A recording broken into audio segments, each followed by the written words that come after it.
Intermediate first year के physics part two का पहला जो चैप्टर है वो ठोसों के यांत्रिक गुण के नाम से है, और उसको अगर अंग्रेजी में कहें तो मैकेनिकल प्रॉपर्टीज ऑफ सॉलिड्स। तो यहाँ सॉलिड्स के मैकेनिज्म को पढ़ेंगे, मैकेनिकल प्रॉपर्टीज को पढ़ेंगे, और उसमें मैकेनिज्म में इसके पढ़ेंगे इलास्टिसिटी। ठीक है, इलास्टिसिटी और थोड़ी बहुत चर्चा हम प्लास्टिसिटी की भी करेंगे, लेकिन विशेषता चर्चा हम इलास्टिसिटी का करेंगे। ठीक है, तो इलास्टिसिटी का मतलब होता है प्रत्यास्थता। ठीक है, तो सबसे पहले हम जान लेते हैं प्रत्यास्थता क्या है।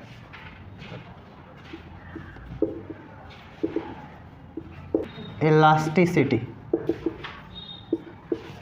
ठीक है, इलास्टिसिटी के नाम से भी जाना जाता है, इसको अंग्रेजी में इलास्टिसिटी कहते हैं।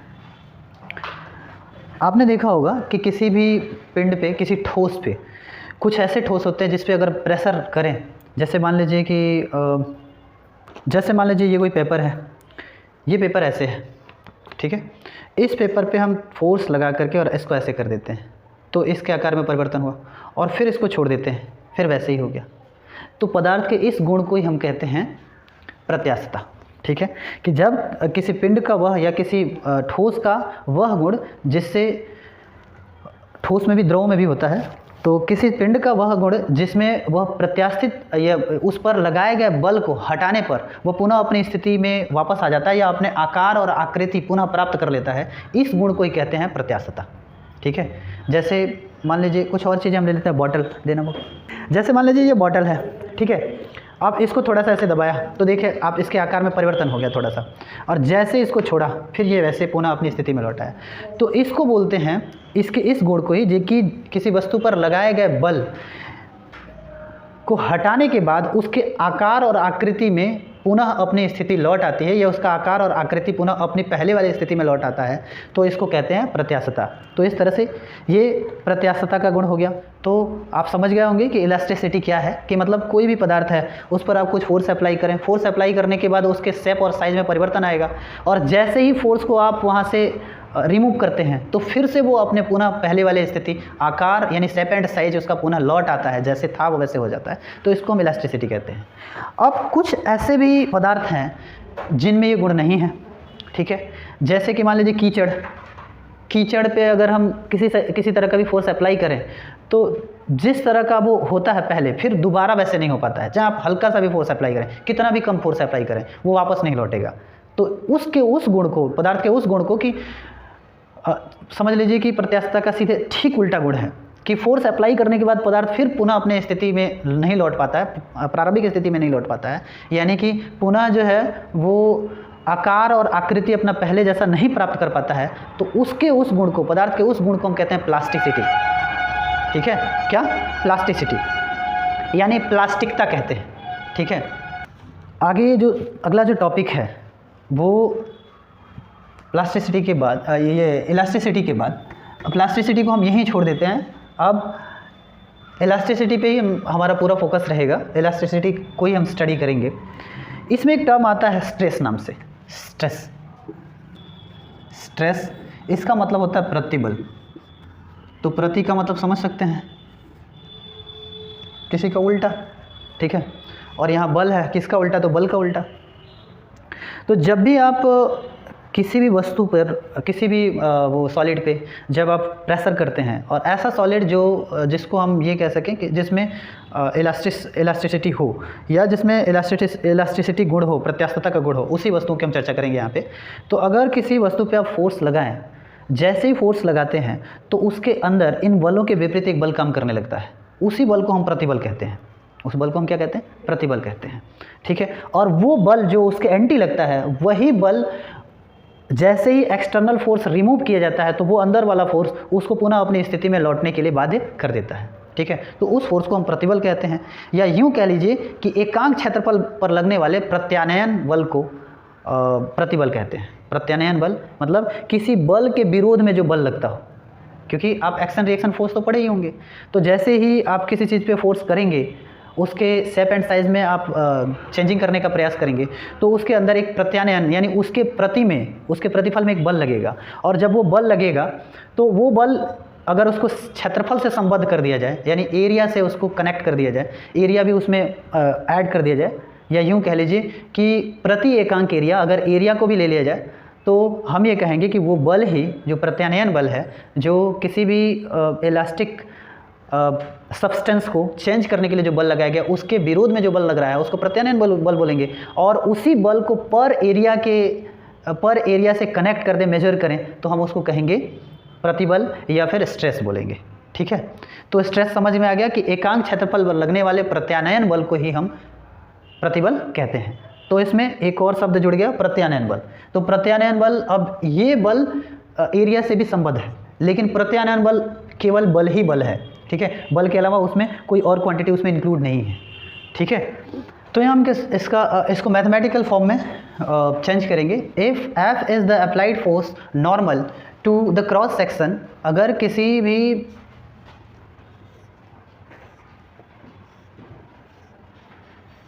ऑब्जेक्ट पर फोर्स एफ अप्लाई किया जाता है और ये क्रॉस सेक्शन हो गया, इसका एरिया अगर ए है, ये क्रॉस सेक्शन है। मतलब क्रॉस सेक्शन का मतलब समझ लीजिए, इसको क्रॉस सेक्शन कहें। क्रॉस इसलिए कहेंगे क्योंकि ये अपने लंबाई के क्रॉस में है। ठीक है, ये लेंथ हो गया, लेंथ के क्रॉस में ये सेक्शन है। अगर हम उसको ऐसे देखते हैं तो ये एरिया जो क्या होगा, ट्रांसवर्स सेक्शन बोलेंगे। क्या बोलेंगे? Transverse section. और इस एरिया को क्या बोलेंगे? Cross section. ठीक है, मतलब अगर किसी भी चीज़ को, अगर मान लीजिए कि ये आपने ऐसे रखा हुआ है, ठीक है, तो ये एरिया अगर इसको इस तरह से रख के रखते हैं तो ये एरिया आपका क्रॉस सेक्शन कहलाता है। और इसको अगर इसके लेंथ के अकॉर्डिंग आप देखते हैं ये एरिया, तो ये ट्रांसवर्स एरिया हो जाएगा। ठीक है, पैरेलल एरिया ट्रांसवर्स एरिया हो जाएगा। और नॉर्मल एरिया मतलब लंब परपेंडिकुलर एरिया जो होगा वो नॉर्मल या फिर क्रॉस सेक्शन कहलाएगा। तो क्रॉस सेक्शन एरिया है ये, और ये फोर्स इस पर अप्लाई किया गया है। तो फोर्स अप्लाई किया गया है, तो according to the definition of stress we say that the magnitude of the stress is equal to F by A, क्योंकि पर यूनिट एरिया पे लगने वाला जो फोर्स है उसी फोर्स को हम क्या कहते हैं? स्ट्रेस बोलते हैं। Stress is denoted by sigma. Sigma से इसको प्रदर्शित किया जाता है, sigma is equal to F by A. ये बिल्कुल वैसे ही लगभग वैसे ही है जैसे प्रेशर था।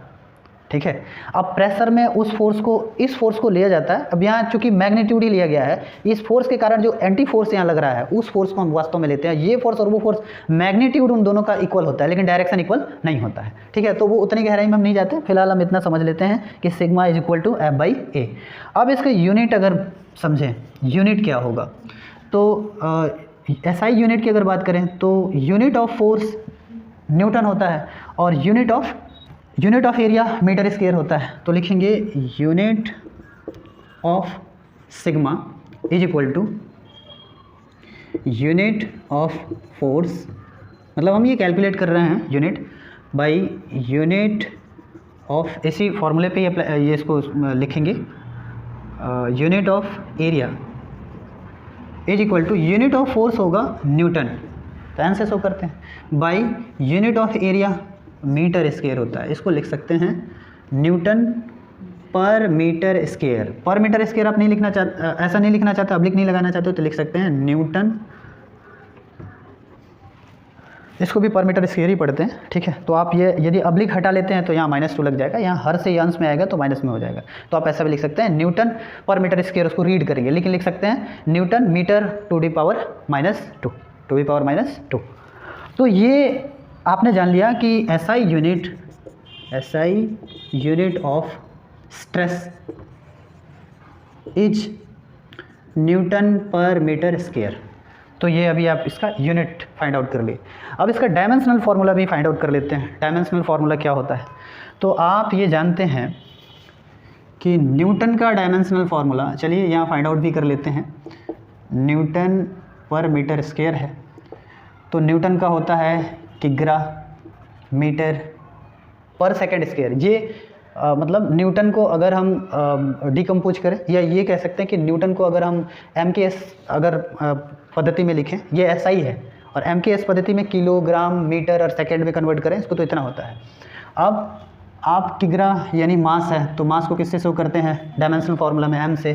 m पे यानी किग्रा पे कोई पावर नहीं है, कोई इंडेक्स नहीं है, यानी 1 मान के चले तो 1 है, तो 1 ही, बिना 1 के भी ये रह सकता है। मीटर यानी लेंथ, तो लेंथ को हम किससे शो करते हैं? L से। और उसके बाद से है सेकेंड यानी टाइम को टी से शो करते हैं, पावर -2 है तो ये लिख लिया हमने। तो ये डायमेंशनल फार्मूला हो गया न्यूटन का, इनटू मीटर स्क्वायर, तो मीटर स्क्वायर यानी लेंथ पे पावर -2 हो जाएगा, ठीक है। अब ये अगर इसको इसके साथ मल्टीप्लाई करते हैं तो m l पे पावर 1 है, 1 और प्लस -2 होगा, तो प्लस माइनस सब्ट्रैक्ट होगा तो -1 होगा रिजल्ट इसका, तो -1 यहाँ लिख लेंगे, और t पावर माइनस कितना हो जाएगा, 2 हो जाएगा। तो इस तरह से हो गया क्या, m l power -1 t power -2। तो ये आपका डायमेंशनल फार्मूला हो गया किसका, स्ट्रेस का। तो लिखेंगे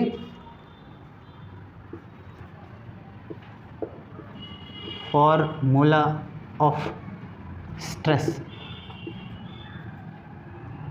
is m l power -1 t power -2। ये डायमेंशनल फार्मूला हो जाएगा, ठीक है। तो डायमेंशनल फार्मूला भी हमने ये कैलकुलेट कर लिया। तो इस तरह से अभी आपने जाना कि स्ट्रेस का फार्मूला क्या होता है, स्ट्रेस को किस फार्मूले से हम कैलकुलेट करेंगे। दूसरा हमने ये जाना कि स्ट्रेस का यूनिट क्या होता है, तो न्यूटन पर मीटर स्क्वायर होता है। उसके बाद हमने ये जाना डायमेंशनल फार्मूला क्या होता है स्ट्रेस का, तो स्ट्रेस का डायमेंशनल फार्मूला होता है m l power -1 into T power -2। तो ये हो गए इनके फार्मूला, यूनिट और डायमेंशनल फार्मूला, ठीक है। अब आगे हम जानेंगे टाइप्स ऑफ स्ट्रेस, स्ट्रेस के प्रकार, मतलब प्रतिबल के प्रकार, प्रतिबल के प्रकार। तो प्रतिबल के प्रकार में हम पहला कह सकते हैं तनन प्रतिबल,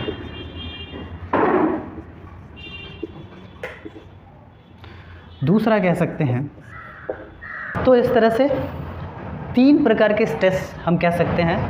एक तनन प्रतिबल, उसको ये तनन प्रतिबल यानी ये टेंसिल स्ट्रेस बोलते हैं, टेंसिल स्ट्रेस। दूसरा संपीड़न ये प्रतिबल यानी कॉम्प्रेसिव स्ट्रेस, स्पर्शी या अपरूपण स्ट्रेस इसको बोला जाता है, जिसको जो है टेंजेंशियल या शियरिंग स्ट्रेस भी बोलते हैं, ठीक है। ये 3 तरह के स्ट्रेस हैं। अब इसके एग्जांपल लेके हम समझते हैं ये 3 तरह के स्ट्रेस कैसे होते हैं।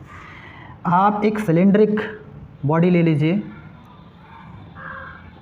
और इस पर जो है ऊपर की तरफ और इससे नीचे की तरफ, यानी 2 विपरीत, यानी कहने का मतलब कोई रबड़ वगैरह है। जैसे मान लीजिए कि ये कोई सिलेंड्रिक बॉडी है और इस सिलेंड्रिक बॉडी को दोनों तरफ ऐसे खींचा जाए, ठीक है, खींचा जाएगा तो इसके आकृति और आकार दोनों में ही, यानी शेप एंड साइज दोनों में ही चेंजिंग आएगा, ठीक है। तो इस पे जो स्ट्रेस लगेगा उस स्ट्रेस को हम बोलेंगे टेंसिल स्ट्रेस, तनन, खींचा जा रहा है, ताना जा रहा है। और दूसरा जो स्ट्रेस है कॉम्प्रेसिव, कॉम्प्रेस का मतलब संपीड़ित करना या दबाव डालना। तो जैसे मान लीजिए कि इसके 2 फोर्स आप अप्लाई कर रहे हैं इक्वली, इसमें आप दोनों को कुछ इस प्रकार अंदर की तरफ, ठीक है, मतलब इसमें खींच रहे थे और इसमें दबा रहे हैं, कंप्रेस कर रहे हैं। तो कंप्रेस कर रहे हैं तो यहाँ जो स्ट्रेस होगा, यहाँ स्ट्रेस फील जो करेगा ये बॉडी, उस स्ट्रेस को हम कंप्रेसिव स्ट्रेस कहेंगे। यहाँ ये सिलेंड्रिक बॉडी जो स्ट्रेस फील करेगा उस फील को, उस फीलिंग को या उस स्ट्रेस को हम टेंसिल स्ट्रेस कहेंगे, ठीक है। अगला जो स्ट्रेस है वो थोड़ा सा इन लोगों से हट के है।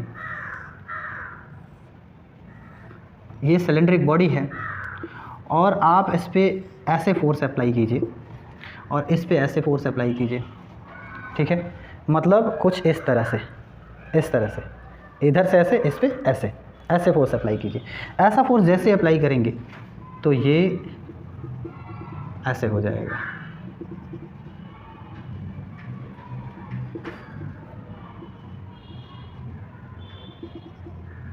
ठीक है, मूव ऐसे हो जाएगा, ऐसे मूवमेंट, और इसमें थीटा मूवमेंट अगर मान लीजिए आ जाता है ये फोर्स अप्लाई करने से। तो इन तीनों एग्जाम्पल में आप ये देख रहे हैं, वैसे तीनों तो 3 तरह के स्ट्रेस हो गए, लेकिन तीनों को अलग अलग क्यों, किस तरह से लिया गया इसको समझ लीजिए।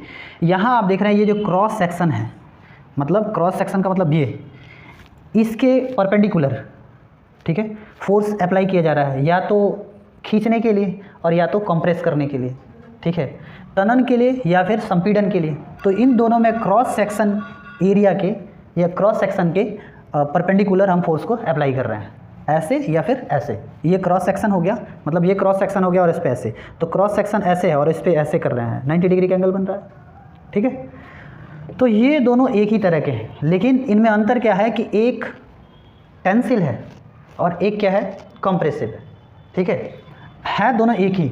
और इन दोनों को हम एक साथ अगर कहें तो लॉन्गिट्यूडनल स्ट्रेस भी कह सकते हैं, इन दोनों को एक साथ, इसको दोनों को एक साथ बोलेंगे लॉन्गिट्यूडनल स्ट्रेस, ठीक है, इनको लॉन्गिट्यूडनल स्ट्रेस बोलेंगे। और इसमें आप देख रहे हैं क्रॉस सेक्शन एरिया के पैरेलल, जैसे ये एरिया हो गया और इसी के पैरेलल, ठीक है, पैरेलल हम फोर्स अप्लाई कर रहे हैं, ठीक है, क्रॉस सेक्शन एरिया के क्या कर रहे हैं, पैरेलल फोर्स अप्लाई कर रहे हैं। इसमें गलती हो गया है, ये ऐसे लगाते एक फोर्स ऐसे लगाते, ठीक है, इसमें सॉरी ये फोर्स ऐसे लगेगा, मतलब एक दूसरे के एंटी ही फोर्स लगेगा, तो यू फोर्स लग रहा है इसमें, जिसकी वजह से इसमें थोड़ा सा विरूपण आ जा रहा है, ठीक है। तो इसलिए इसको बोलते हैं टेंजेंशियल या शेयरिंग स्ट्रेस, ठीक है, समझ में आ रहा है ना। तो इनमें बलों की वजह से, बलों के डायरेक्शन की वजह से यहाँ दोनों में जो फोर्स हैं वो क्रॉस सेक्शनल एरिया के परपेंडिकुलर लग रहे हैं, और यहाँ यानी नॉर्मल फोर्स हैं ये, और यहाँ पैरेलल फोर्स लग रहा है क्रॉस सेक्शन एरिया के। तो इस तरह से हमने 3 भाग में इसको डिवाइड कर दिया हुआ है, और ये तीनों का मतलब अगर आप ये कह सकते हैं कि प्रति एकांक क्षेत्रफल पर लगने वाले अभिलंबवत बल, ठीक है, को हम क्या कहते हैं, लॉन्गिट्यूडनल स्ट्रेस कहते हैं।